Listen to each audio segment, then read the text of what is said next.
कहानी है रामपुर गांव की, जहां के मर्द महिलाओं को हमेशा नीचा दिखाने की कोशिश में रहते। अरे अभी तक खाना नहीं आया, क्या मुझे एक और शादी करने की जरूरत है? नहीं जी नहीं, ऐसा मत करना, वरना मैं कहाँ जाऊंगी। खाना लेकर मैं अभी आई जी। गांव की पंचायत में भी फैसले हमेशा औरतों के खिलाफ ही रहते। मैं जो फैसला सुनाता हूँ वो भगवान की आज्ञा होती है। इस लड़के ने अपने मन से शादी करके अच्छा नहीं किया। लड़के को घर भेज दो और इसकी शादी इसकी जाति की किसी लड़के से करवा दो, लेकिन ये लड़की, इसे तो गांव के बाहर निकाल दो। नहीं नहीं जमींदार साहब, ये क्या बोल रहे हैं? ऐसा नहीं हो सकता। मेरी बेटी मासूम है, इसे अच्छे बुरे की समझ नहीं है। अरे कहाँ जाएगी ये बेचारी? कहाँ जाएगी? इतनी चिंता है तो पूरे परिवार का गांव निकाला कर देते हैं। बेचारे पूरे बसे बसाए परिवार को गांव छोड़ना पड़ता है। चाहे जो हो, अगर बेटियों को कंट्रोल नहीं कर सकते तो गांव में रहने का कोई मतलब नहीं है। यहाँ औरतों को दब कर रहना होगा। कोई भी अपने हिसाब से कुछ नहीं कर सकता, सब ईश्वर की मर्जी से ही होगा। तभी गांव का एक आदमी दौड़ा दौड़ा आता है। सरपंच साहब, जमींदार साहब, वो कालिया है ना, उसकी बेटी पढ़ने के लिए शहर जा रही है। अच्छा, ये कब हो गया? और कालिया की हिम्मत कैसे हो गई ऐसा करने की? लेकर आओ उसे और उसकी बेटी को। बस फिर क्या था, हाजिर हो जाते हैं कालिया और उसकी बेटी सरपंच के सामने। अरे कालिया, ये क्या सुनने में आ रहा है? बेटी को इंजीनियर बना रहा है तू? और ये बता, गांव में तो स्कूल नहीं है, फिर कहां से इतनी क्लास पास कर गई तेरी बेटी? राधा, जो कि कालिया की बेटी है, उसे लगता है कि सरपंच उसकी तारीफ कर रहे हैं। सरपंच जी, मैंने ऑनलाइन पढ़ाई की है, डिस्टेंस लर्निंग से। सभी में मैंने अच्छे नंबर पाए हैं, जिसे देखते हुए शहर की इंजीनियरिंग कॉलेज में मुझे स्कॉलरशिप मिली है। वाह जी वाह, क्या होती है ये? पहले तो ये बताओ, फिर आगे की बात करते हैं। पूरा गांव राधा की बात सुन रहा था और राधा बोलती जा रही थी। तो ऐसे मैं फ्री में एक अच्छी शिक्षा लेकर गांव में जो कुछ परेशानियां हैं, जैसे बिजली, पानी और इंटरनेट जैसी समस्याओं के लिए काम करूंगी। मैं गांव को शहर से जोड़ने के लिए पुल का निर्माण करवाने का प्रस्ताव रखूंगी। मुझे पूरी उम्मीद है कि जल्द ही हमारा गांव भी तरक्की की राह पर चल पड़ेगा। राधा की बात सुनकर सारे गांव वाले ताली बजाने लगते हैं। सरपंच को समझ नहीं आता कि वो क्या करे। चुप रह नादान लड़की, गांव के खिलाफ जाने के लिए तुझे गांव से बेदखल कर दिया जाएगा, वो भी पूरे परिवार के साथ। और हाँ, अगर ठीक से गांव में रहना चाहती है तो ये पढ़ाई लिखाई छोड़ दे। हम तेरे लिए गांव का कोई होनहार लड़का देखेंगे। तभी गांव का एक आदमी बोल पड़ता है। अरे नहीं नहीं सरपंच जी, राधा बिटिया जो बता रही है, अगर वैसा हो जाए तो हम लोगों को पैसा कमाने के लिए बाहर नहीं जाना पड़ेगा। हाँ जी, और ना ही कोसों दूर पानी के लिए भटकना पड़ेगा। हमारे बच्चे भी अच्छी पढ़ाई कर सकेंगे और आगे बढ़ेंगे, ना कि हमारी तरह खेती करते बैठेंगे। क्यों गांव वालों, राधा बिटिया का साथ देना चाहिए ना।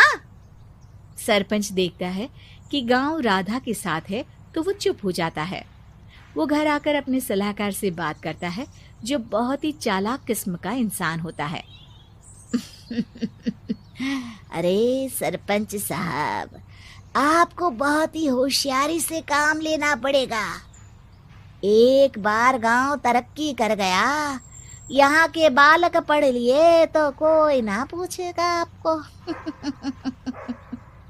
और फिर ये जो बेटा और बेटी है ना आपके, इनको भी आम लोगों की तरह ही जीवन जीना होगा। हाँ, लेकिन करे तो क्या करे? वो ना आप मुझ पर छोड़ दीजिए, बस मैं जैसा बोलूं करते जाइए। अगले रोज सुबह जब गांव वाले सोकर उठते हैं तो राधा के घर के बाहर और साथ ही वो लोग जिन्होंने राधा का सपोर्ट किया था, उनके घर के आगे लाल रंग से कल आऊंगी लिखा होता है। कल आऊंगी, यह क्या होता है? अरे यह तो खून से लिखा है, लगता है कोई भूत प्रेत या चुड़ैल का साया है। चलो सरपंच जी के पास चलते हैं। सभी सरपंच के पास जाकर उसे सारी बात बताते हैं। अरे ये तो बड़ी मुश्किल की बात है। चलो मैं एक बाबा को जानता हूँ, उन्हें बुला लेता हूँ। सरपंच बाबा को लेकर गांव के घर के बाहर जाता है। ओहो, तो ये वो चुड़ैल है जो उन लोगों को निशाना बनाते हैं जो गांव को बदलने का सपना देखते हैं। वो गांव को ऐसे ही संपन्न देखना चाहती है। वो नहीं चाहती कि कोई बाहरी यहाँ का कायाकल्प करे। क्या तुम लोगों में से किसी ने गांव को बदलने की सोच रखी है? तभी राधा की माँ रोते रोते आती है। मेरी राधा घर से गायब हो गई है। अरे कोई तो बचाओ, मेरी बच्ची कहाँ गई?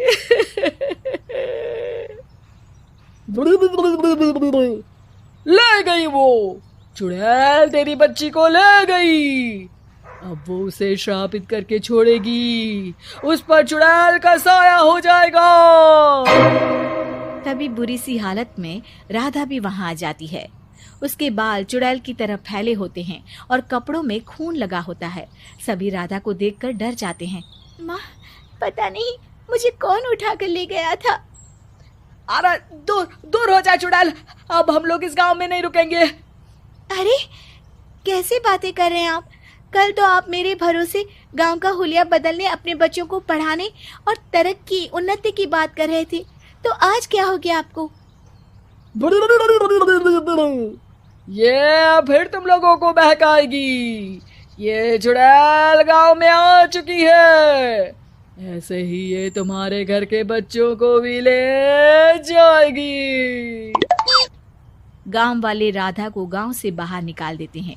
उसके माँ बाप रोते रहते हैं, लेकिन गांव वाले नहीं मानते। मैं भी अपनी बहन के साथ गांव के बाहर रहूंगा, लेकिन वो पढ़ाई नहीं छोड़ेगी।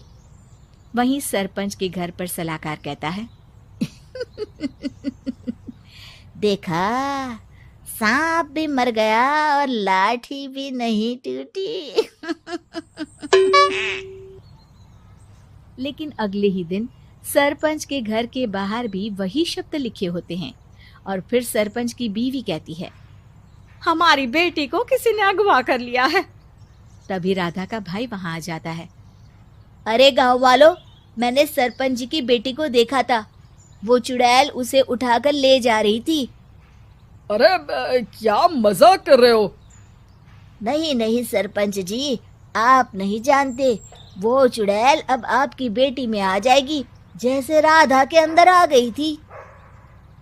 तभी सरपंच की बेटी वैसी ही हालत में वहां आती है जैसे राधा आई थी। पापा, पता नहीं कैसे मैं गायब हो गई थी। चुड़ैल, इसके अंदर भी चुड़ैल का साया है, मारो इसे। अरे नहीं नहीं, इसे भी राधा के पास गांव के बाहर ही भेज दो। अरे चुप रहो, मेरी बेटी कहीं नहीं जाएगी और चुड़ैल बुड़ैल कुछ नहीं होता है। अरे कैसे बात कर रहे हो सरपंच जी? आप तो बोल रहे थे कि आपका फैसला भगवान का ज्ञान होता है, तो अपने पर बात आई तो अब आप ऐसे बोल रहे हैं। अरे ना ना ना, आपको अपनी बेटी को त्यागना ही होगा। अरे बुलाओ बाबा को। राधा का भाई बाबा को ले आता है, जिसे अब गांव वालों के डर के कारण सच बोलना पड़ता है। मैं कोई बाबा नहीं हूँ, मैं तो मोची था। ये सलाहकार महोदय ने मुझे कहा था एक्टिंग करने को। अब वो मुझे पैसे देने वाले हैं। अब मुझे माफ कर दो। गलती हो गई, मुझे माफ कर दो। तभी वहां राधा आ जाती है।